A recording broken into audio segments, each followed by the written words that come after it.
اگر چاہتے ہیں کہ کوئی ایسا عمل ہو جو رونگٹے کھڑے کر دینے والا عمل ہو، رونگٹے کھڑے کر دینے والا عمل ہو، رونگٹے کھڑے کر دینے والا عمل ہو، اگر آپ چاہتے ہیں کوئی ایسا عمل ہو، ایک بار سورت اخلاص قل هو اللہ پڑھیں، صرف ایک بار، صرف ایک بار سورت اخلاص پڑھیں، صرف ایک بار.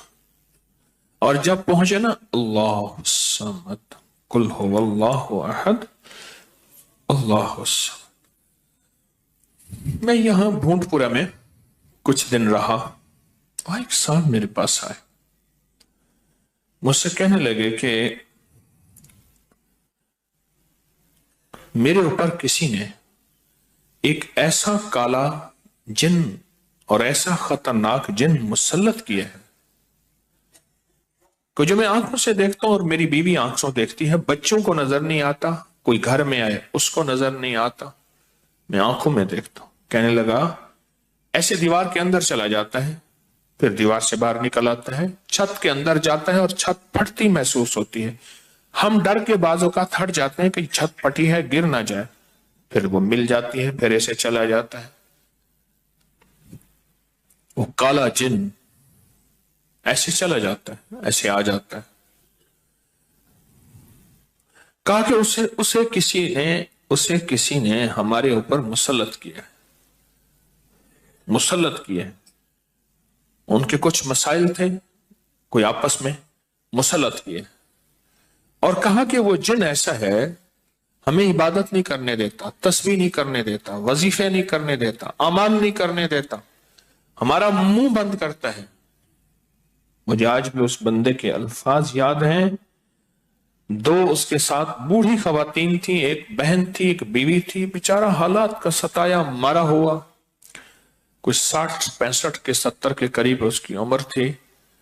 کہنے لگا کہ جب میں قل هو اللہ پڑھتا ہوں تو اس کی گرفت ڈھیلی پڑ جاتی ہے، اور جب میں پڑھتا ہوں نا اللہ الصمد، تو کہا کہ اللہ الصمد پڑھتے ہی وہ ایک دم دور ہو جاتا ہے، ایسے جیسے کسی چیز کو کوئی دھکا دے اور وہ چیز دھکے سے ایک دم دور ہو جائے. اللہ الصمد ایک دم وہ دھکے سے ایک دم کوئی دور ہو جائے. کہا کہ ایسے ہی ہوتا ہے اللہ الصمد. اور کہا کہ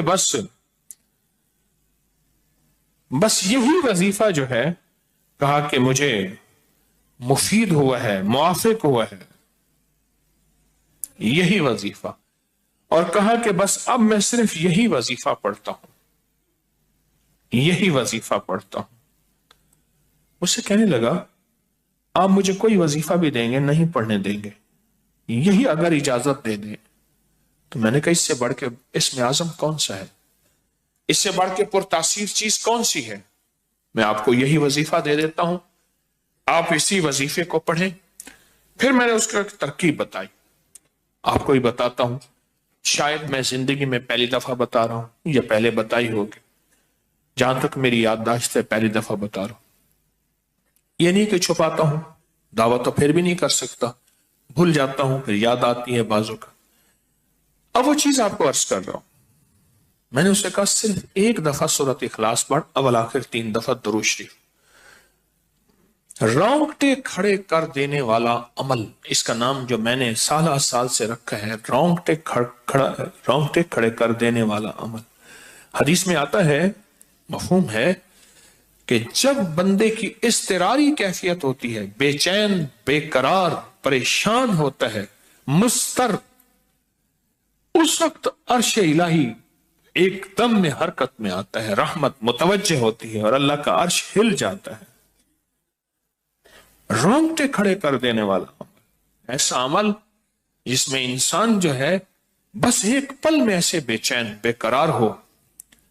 اس کی ترکیب یہ ہے کہ والا کر درود پاک 3 بار، ایک دفعہ سورۃ اخلاص پڑھیں، اور پڑھ کے جب اللہ الصمد پہ پہنچے نا تو اس کو ہلکا ہلکا دل میں دہرائیں، اللہ الصمد اللہ الصمد، دہرائیں، توجہ سے دہراتے جائیں، دہراتے جائیں، دہراتے جائیں. پہلے الفاظ آتے ہیں غور سے سنیے گا، پہلے الفاظ آتے ہیں، پھر کیفیات آتی، پہلے الفاظ آتے ہیں پھر کیفیات آتی ہے، پہلے الفاظ آتے ہیں، انسان پہلے الفاظ سے، بچہ نا، اسی بچے کو آپ ایسے لوگوں میں، بچے کو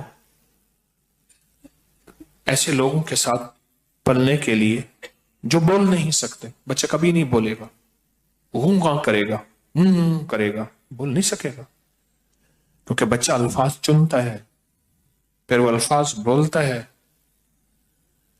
پہلے الفاظ ہوتے ہیں۔ کسی نے پوچھا حضرت میرا دل ذکر نہیں کرتا، بس زبان سے کرتا ہوں، کہا مبارک ہو، اللہ نے جسم کے ایک حصے زبان کو قبول کر لیا ہے، اس کو نہ چھوڑنا، ایک وقت آئے گا دل بھی قبول ہو جائے گا، ایک وقت آئے گا دل بھی قبول ہو جائے گا، اس زبان والے ذکر کو نہ چھوڑنا، ایک وقت آئے گا دل بھی قبول ہو جائے گا، اس کو نہ چھوڑنا، اس کو نہ چھوڑنا، حقیقت کہہ رہا ہوں۔ میں نے اس سے کہا کہ ایک ایسا کام کر، تنہائی میں بیٹھ، اور تنہائی میں بیٹھ کے نا، بس صرف تو ہو، اللہ ہو اور بندہ ہو، تنہائی میں بیٹھ، اور تنہائی میں بیٹھ کر آپ نے ذکر کرنا، تنہائی میں بیٹھ کر آپ نے ذکر کرنا، تنہائی میں بیٹھ کے، اور اللہ الصمد کی ضربیں لگانی ہے دل پہ، دل پہ، دل پہ۔ پڑھنی صرف ایک دفعہ سورۃ اخلاص ہے، اور جب دیکھیں نا رونگٹے کھڑے ہو گئے ہیں اور انگ انگ میں سے آنسو بہنا شروع ہوئے ہیں، آنکھوں سے، آنسوں سے، اور دل سے، اور کیفیات سے، ہر جسم کا حصہ اللہ کی طرف متوجہ ہو گیا ہے،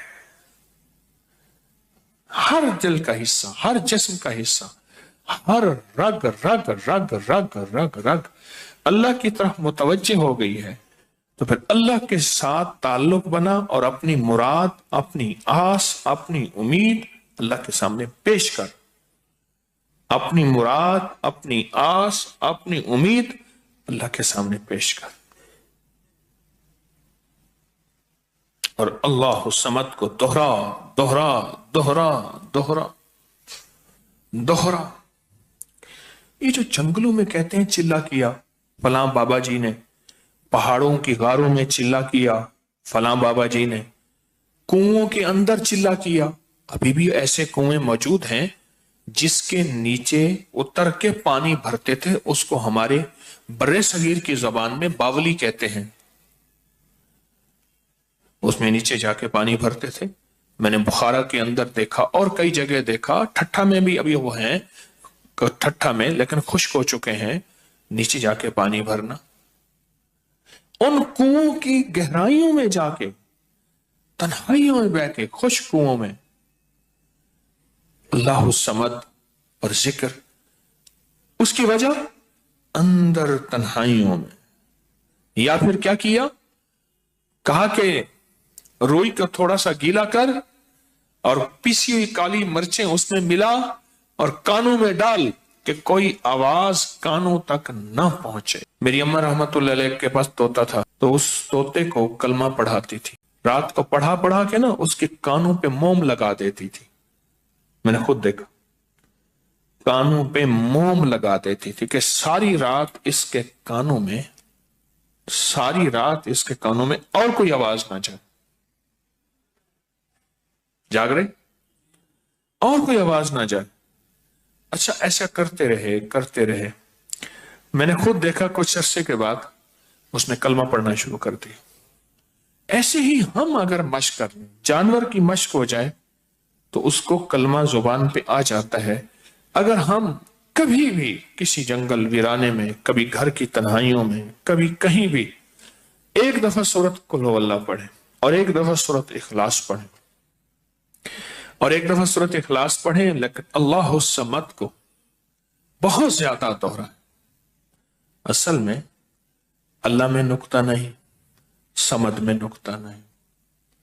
یہ حروف صوامت ہیں، یہ بے نقطہ حروف ہیں، اور ان بے نقطہ حروف میں بہت طاقت بھی ہے، بہت تاثیر بھی ہے، بہت کمال بھی ہے.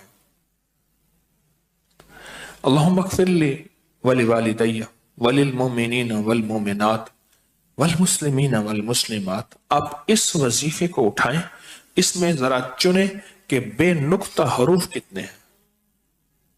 آپ کو حیرت ہوگی، اور آپ کو حیرت ہوگی کہ اچھا یہ کیا ہے. جو طبیب کامل ہو جاتا ہے نا، یاد رکھیے گا، جو حکیم پختہ کار ہو جاتا ہے، جو ڈاکٹر پختہ ہو جاتا ہے، وہ کسی کا نسخہ دیکھتے ہی نا ایک پل میں دوائیں دیکھتا ہے اور دوائیں پڑھتا ہے. کہتے بس اس میں تھوڑی سی تبدیلی کر دیں باقی ٹھیک ہے، یا کہتے ہیں نہیں تبدیل نہ کریں یہی ٹھیک ہے. اسے پتا ہے یہ اس جسم کے مطابق، اس بیماری کے مطابق یہ عین صحت ہے، عین تندرستی ہے. اسی طرح جو وظائف کی دنیا کا بندہ ہوتا ہے اور اس کو وظائف کی دنیا میں پختگی مل جائے تو وہ بھی ایک پل میں وظیفے کے اندر کی طاقت دیکھتا ہے کہ اس میں حروف آتشی کتنے ہیں، خاکی کتنے ہیں، آبی کتنے ہیں، بادی کتنے ہیں، صوامت کتنے ہیں، قمری کتنے ہیں، شمسی کتنے ہیں، اور اس کے اندر وہ حروف کتنے ہیں جو نوری ہیں، وہ کتنے ہیں. ایک پل کے اندر اس سے وظیفے کی طاقت اور تاثیر، اور ایک پل کے اندر اس کے کمالات اس کے اندر کھل جاتے ہیں. اندیکھا جہان ہے، لاہوت مالاکوت کا جہان ہے. ایک صحابی حضرت معاذ بن جبل رحمت اللہ رضی اللہ تعالیٰ عنہ، وہ فرماتے ہیں کہ زندگی محدود ہے، علم لا محدود ہے. انہی کا فرمان، شاید انہی کا فرمان ہے کہ زندگی محدود ہے، علم لا محدود. تو جو علم لا محدود ہے اس کو ہم نے اپنی عقل سے سمجھنے کی کوشش کریں، اپنے شعور سے سمجھنے کی کوشش کریں، اپنے احساس اور ادراک سے سمجھنے کی کوشش کریں تو نہیں سمجھ سکتے. علم ہے ہی لا محدود، اس کی حد نہیں ہے. کبھی اگر آپ رونگٹے کھڑے کر دینے والے عمل کو چاہیں نا تو بیٹھ کے اس کی مشق کر لیں. دوسری یا تیسری مشق کے اندر آپ کو توجہات مل جائیں گی، ایک پل میں وجدان مل جائے. آپ حیران ہوں گے یہ کیا ہوا، اتنا جلد مجھے توجہ مل گئی. ساری عمر میں بڑی بڑی دعائیں مانگتا رہا، کبھی توجہ نہ ملی. کبھی کیا نہ ملی؟ توجہ نہ ملی. اور پل کے اندر اتنی مجھے توجہ مل گئی. اب حیران ہو جائیں گے. اللہ الصمد. جب اس کو انسان وجدان سے اور پورے درد سے اور پورے غم سے اور پورے درد سے بندہ اس کو دہراتا ہے